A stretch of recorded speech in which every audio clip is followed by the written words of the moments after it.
has clinched a deal to give the European Central Bank new powers to supervise Eurozone banks from 2014. It's the first step in a new phase of closer integration to help underpin the euro. The ECB will now directly police at least 150 of the Eurozone's biggest banks and intervene in smaller banks at the first sign of trouble. After hours of torturous negotiations, the agreement has been hailed as a much-needed measure to stabilise the battered currency. As soon as the banking supervision is operational, it will be able to discover and correct erroneous trends in the national banking sector at an early stage, before dangers arise for the entire Eurozone.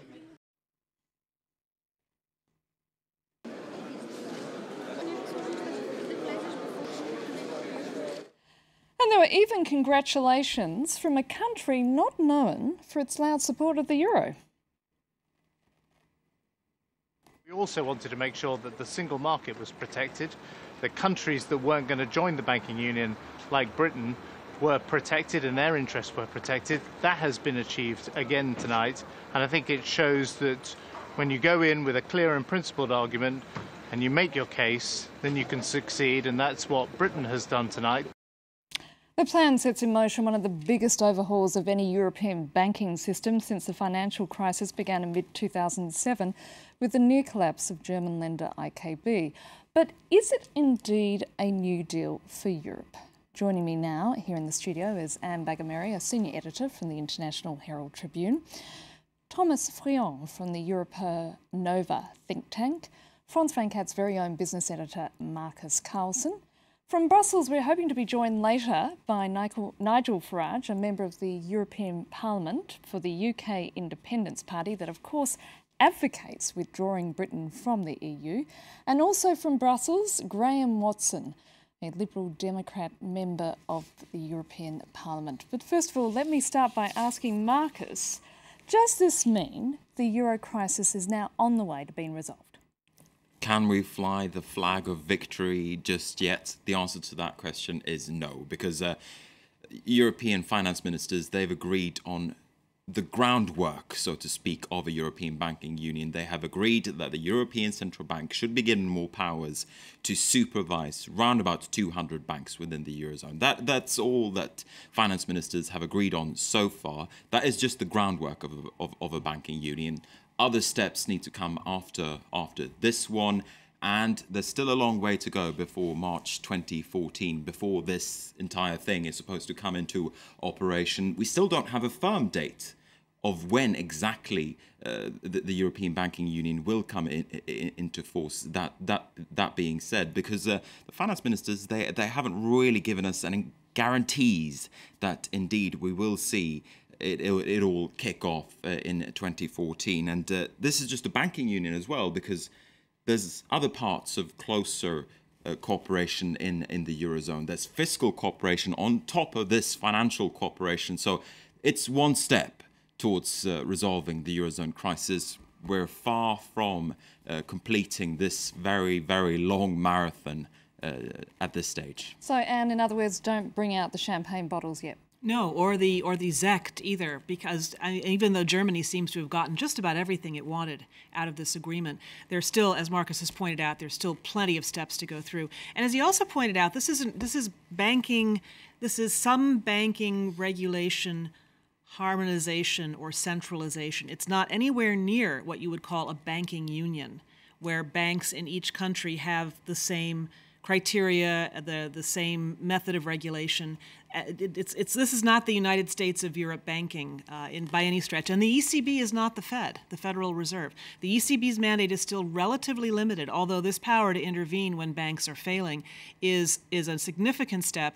And if the point of this was to shore up the euro, to help markets feel more relaxed that Europe was getting its act together behind a single currency, that will be a big reassurance. And the markets today actually shrugged a little bit. I mean, there was no great celebration. They think markets by now recognize that there's plenty to go before we can celebrate. But there was no tanking either. And so I think they probably are realizing that this is another step, but a very significant one.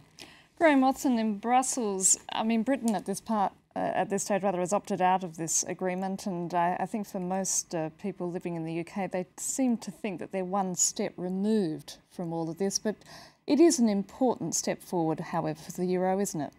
Oh, it is. And I think it's important also, and recognised in the United Kingdom, that the Eurozone needs to do this if it is to put in place the kind of mechanisms we need to make sure we don't see a repeat of what happened in 2008 after the collapse of Lehman Brothers.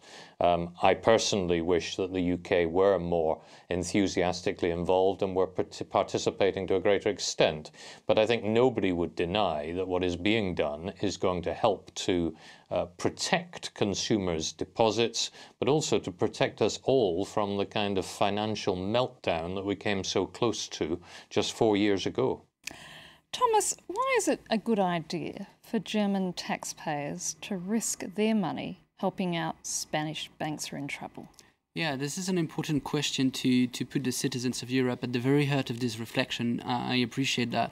And the whole idea that the Council and its President have been putting forward for a while now is to cut the vicious circle that there could be between national debt and national banking systems. The risk of a sovereign bailout means a bigger risk of a banking bailout. And with this, then an increasing intervention of states to prevent a systemic banking risk. This means that it could increase again the risk of a national debt bailout. So again and again, the system. And with the banking union, there is here the mean to separate national debt on the one hand and national banking system on the other hand, which means preventing the dispensing money for nothing for the EU citizens and especially for Germans. In the specific case of Germany, Germany has been advocating for on the specific issue of the banking union for not including its regional banks into the banking union, which is, according to me, which could be questioning the very idea of the system, since the recent crisis has taught us that even small banks can represent a systemic risk, which means that even regional banks in Germany could be putting the Eurozone at risk. And this could have maybe been taken into account by Germany, which is obviously not the case today. And that's an important point, isn't it? It's about those regional banks in Germany. Yeah, indeed. Only 200 banks will be monitored by the European Central Bank with this banking union, and it could have been 6,000 banks, including German regional banks and land banking. So there is a really important difference between the banking union as we have there, which will only control banks with assets above 30 billion euros, and the banking union that France has been advocating for and that has not been adopted today. And there's been some sort of difference of opinions between France and Germany in all of this. I mean, do you think as a result, this is going to become a factor as the process continues, surely? Oh, I'm sure that France and Germany have not resolved all their differences over banking or fiscal or monetary union through this one mechanism. No, but this does represent a fairly significant climb down from both France and Germany on certain points on which they held very dear and which caused the agreement to actually come to a standstill at the end of November, forcing the President of the European Commission, Mr. Barroso, to stand up in front of journalists like you, me, and Marcus and say, I don't think this is going to work. We have to get our act together or we're going to have a collapsed European system if we don't do this. No, I mean, the Germans ended up with most of what they wanted. They, as you point out, they did not want all of the banks included. They wanted to retain national control, certainly over their Landesbanks, which do the bulk of the lending inside Germany. France wanted the ECB to have control over all banks, making the point that you did, that even small banks can cause big problems. But what has happened is that since both of them were willing to compromise on certain key aspects, and the German compromise was the greater activist role of the ECB, when a bank of any size in the Eurozone has problems. I mean, it could theoretically reach down and rescue a failing small bank. The ECB will have control, as you point out, of the biggest banks in the Union. That's probably a good thing because they are probably the ones taking on the greatest risks. They are probably the ones that are still considered too big to fail, which is why they have taken on so much risk, which is why the national regulators had failed to spot the risks, which is why the stress tests that have been done several times failed to point out the biggest risks. And if you need any more evidence of why the Germans were smart to keep the ECB focused on the risks in the big banks, all you have to do is take a look at the biggest German bank, Deutsche Bank, which today issued a, don't call it a profit warning, call it guidance, that their earnings this year are going to be much, much lower because of certain risks inherent to their business. And then all of the other things that have been swirling around the LIBOR investigation, the big banks involved in interest rate rigging and so forth. It wasn't such a bad idea to simply say the ECB needs to concentrate on the biggest banks. That's where our real weaknesses lie. Now, at this point, I'd like to bring in Nigel Farage, a member of the UK Independence Party, a party that advocates Britain withdraw from the EU, and he's joining us from Brussels. Nigel, thank you so much for being with us. I just want to ask you, the UK has been very much on the sidelines in all of this. In fact, if anything, whinging somewhat. Isn't it really more, wouldn't it be more productive to be part of the solution as opposed to just standing on the sidelines criticising? I don't really agree with that. I mean, I'm on the sidelines criticising, that's certainly true. But David Cameron's role at this summit and at all summits since the Euro crisis began, he has been the biggest and most enthusiastic cheerleader from outside the Eurozone for the Eurozone countries to abolish nation-state democracy and to hand over total control of economies and democracies to centralised, unelected European structures. So Cameron, in many ways, has been a huge ally and supporter of Mr Van Rompuy and Mr Barroso. What he hasn't done, of course, is to allow Britain to join these structures, and that is because we took the historic and 100% correct decision not to join the Eurozone. And politically, there is no leader in the United Kingdom, even from the Liberal Democrats, who could take Britain down this route. Graham Watson, what would you say to that? Mr Farage has his view, and his view is we want nothing to do with the European Union. Look, this is going to affect the United Kingdom. Nobody can deny that. You cannot participate in the European single market and be unaffected by everything else that happens. But I think this is a good thing. Unlike Nigel Farage, I take the view that the Eurozone is doing what it needs to do. I take the view that the gradual expansion of the powers of the European Central Bank is a good thing, and I think it will make Europe's economy more healthy, more sustainable in the long term, and will give us all the stability that we need to successfully see through the next few years. We've come through a very difficult period. We're not yet out of the woods. It will probably take another year. That will be 5 years in total to get all the structures in place to make sure that we can relaunch the economy and avoid in future the kind of difficulties that we had 5 years ago. But clearly, let's do it step by step. And the reason why we're not talking about all 6,000 banks in the system is we don't yet have the capacity to do that. There is still a role, there will still be a role for national regulators, but clearly where there are banks which could present a level of risk to the system, systemic risk, then the ECB has to have a role. I welcome that, and I'm sure that the United Kingdom Independence Party will continue to say this is all a disaster. I think for most of Europe's citizens, it's actually a very good thing. Marcus, it's one thing to have on paper this agreement, but in practice, how is it going to work? For instance, if you get a rogue bank trader who gets up to no good here in Paris, is he going to be punished by his or her bosses in Paris, or is he going to be punished by Frankfurt?